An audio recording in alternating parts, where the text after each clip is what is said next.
Everyone loves a good barbecue, but which US president used to grill on the White House roof? Have any of his successors followed suit? And what makes a man want to serve hot dogs to a king? Keep watching to find out.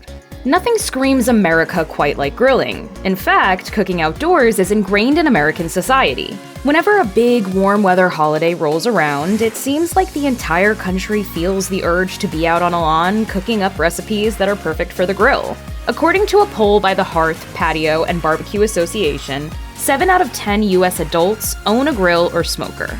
Clearly, people love cooking on the grates. And our love affair with the grill goes back much further than you might think. Hey, Bon, you like your steak rare? Yeah. That one's yours. This method of cooking is so popular, in fact, that presidents of the United States have been donning an apron and firing up the barbecue long before 1600 Pennsylvania Avenue was an actual address. At least since George Washington was president, barbecue has been a symbol of American tradition.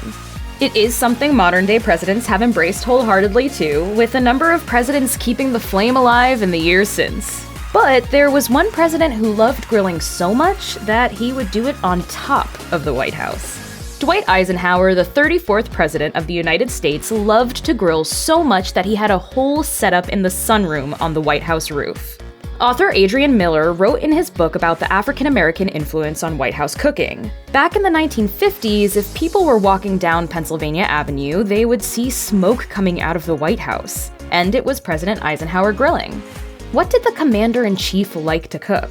Reportedly, Eisenhower was a fan of coal-fired strip steak. The Texas native had a penchant for cooking salted, garlic-rubbed steaks directly on hot charcoal for a very crispy charred crust. To this day, it's known as the Eisenhower method, though Ike himself referred to his signature thick hunks of meat as outdoor steaks, often serving them to guests. Though the 34th president certainly didn't invent grilling, he has definitely earned a distinction in the memory of presidential grilling.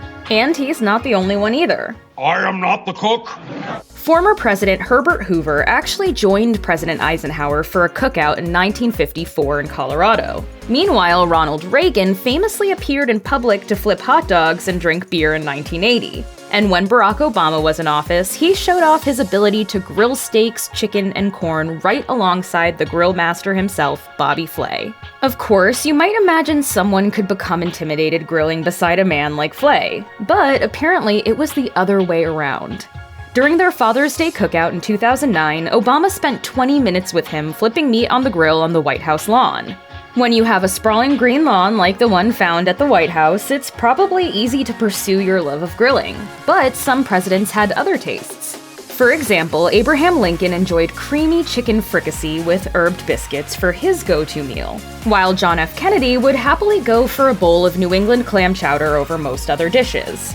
As for Franklin D. Roosevelt, if there was going to be any grilling involved in his life, it was most probably going to turn out as a grilled cheese, as he counted this classic snack amongst his favorite foods. That said, FDR was a fan of simple American eating. And when it came time to entertain King George VI and Queen Elizabeth during their 1939 visit to the United States, he had no problem serving hot dogs to his royal guests. George, who had never eaten one before, evidently got a taste for this grill classic, as he asked for another almost straight away. Check out one of our newest videos right here. Plus, even more mashed videos about food history are coming soon. Subscribe to our YouTube channel and hit the bell so you don't miss a single one.